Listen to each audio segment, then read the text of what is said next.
Yun. Good morning. Good morning, good morning, good morning. Good morning sa inyong lahat. Kumusta kayo mga kamangga ko?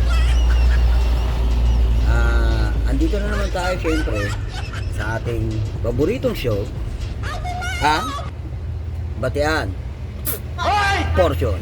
Ang portion kung saan nagpapashoutout ang ating mga kaibigan sa kanilang mga sarili. Diba? Paano masabi? At syempre, unang-una sa lahat, laging number 1 yan na nasa puso. Please back on. Baka naman, atin-atin lang to. At saka shoutout din pala sa may kaarawan ngayon na kaibigan ko. Batchmate ko siya since elementary and high school. Happy birthday sa'yo, Melmate Chodoso. Wala akong picture niya kaya hindi ko mapapakita sa inyo kung ano yung tura niya. Parang 39, 40 o 41 na ang edad niya. Basta mas matanda siya sa akin.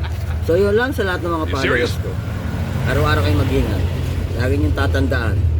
Mag-ingat kayo. Yun lang. Mabuhay kang gusto.